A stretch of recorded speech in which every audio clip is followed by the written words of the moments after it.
Hello friends, how are you all? Welcome to standard 6। तो आज की परिस्थिति से आप परिचित हो कि आज कोरोना नामक वायरस फैला हुआ है और इस वायरस ने आपको बहुत लंबा वैकेशन दे दिया है, लेकिन साथ में हमें पढ़ाई भी करनी होगी। अब हाँ, सेफ्टी हमें ज़रूरी है हमारे लिए, लेकिन साथ साथ पढ़ाई भी इतनी ज़रूरी है। इसलिए अब विद्यानगर स्कूल ने आप सबके लिए घर पे बैठे बैठे ऑनलाइन क्लासेस स्टार्ट किए हैं।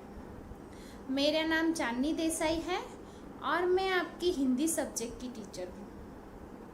तो आज से हम हिंदी सब्जेक्ट में ऑनलाइन क्लास स्टार्ट करते हैं। तो हिंदी सब्जेक्ट में पहला चैप्टर है दयालु शिकारी।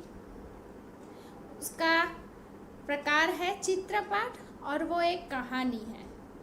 यानी कि चित्रपाठ यानी आपके सामने अलग अलग चित्र रखे जाएंगे और आप उस चित्र को देख के इस पाठ में हमें कहानी बनानी है, कहानी समझनी है।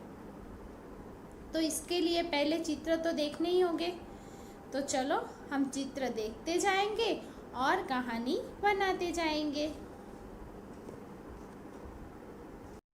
तो अब हम कहानी बनाते जाएंगे। तो पहला चित्र, तो पहले चित्र में हमने क्या देखा? बहुत सारे पेड़, यानी एक घना सा जंगल था। अब आगे एक आदमी दिखाई देता है, यानी उस घने से जंगल में एक शिकारी आया। एक शिकारी आया तो क्या करने आया होगा? शिकार। तो एक घने से जंगल में एक शिकारी शिकार करने आया। अब आगे,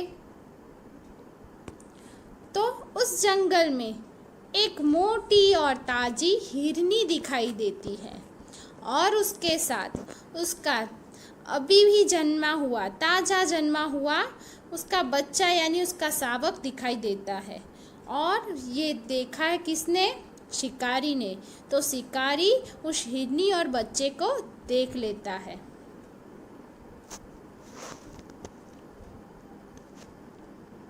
अब शिकारी क्या करेगा?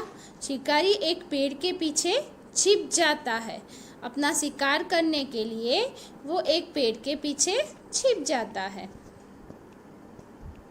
अब आगे, पेड़ के पीछे छिपकर शिकारी अपनी बंदूक से उस हिरनी पर अपना निशाना लगाता है और उसे मारने की कोशिश करता है। और शिकारी की गोली हिरनी की टांग पर लग जाती है और टांग पर गोली लगने से वह नीचे बैठ जाती है। उसका बच्चा अभी भी उसके पास ही खड़ा है। अब आगे, तो वो शिकारी अब अपना शिकार सही तरह से हुआ है कि नहीं, वो देखने के लिए उस हिरनी के पास जाता है। लेकिन क्या हुआ?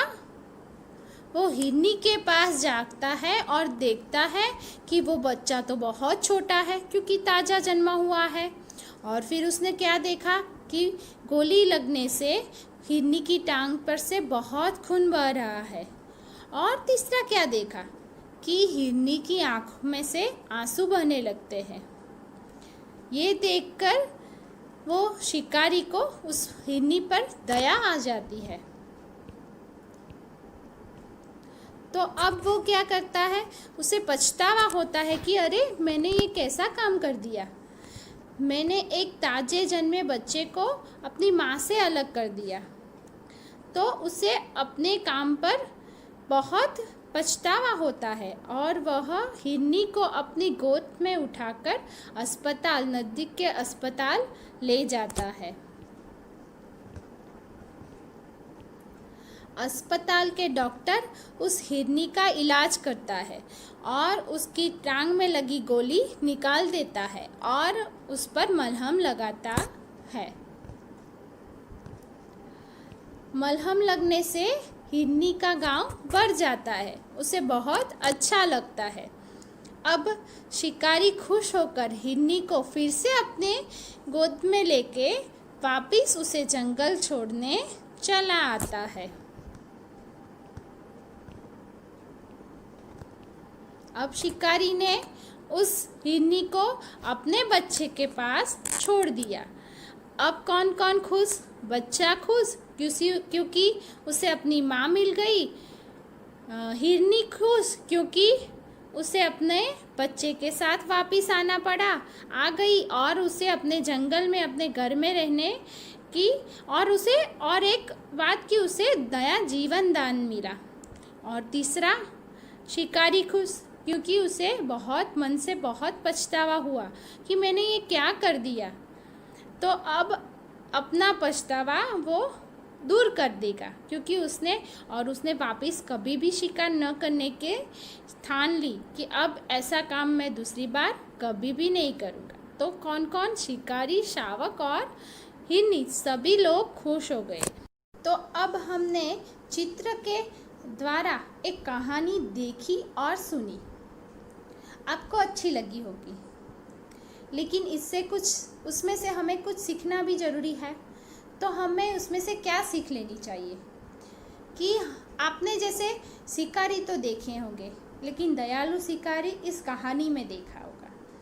तो उस दयालु शिकारी की तरह हमें भी पशु पक्षी पर दया रखनी चाहिए, क्योंकि उन लोगों को भी अपनी ज़िंदगी जीने का पूरा अधिकार होता है। उन लोगों को भी अपनी ज़िंदगी अच्छी लगती है, और इसलिए हमें उस पर अपना अधिकार जमाना नहीं चाहिए।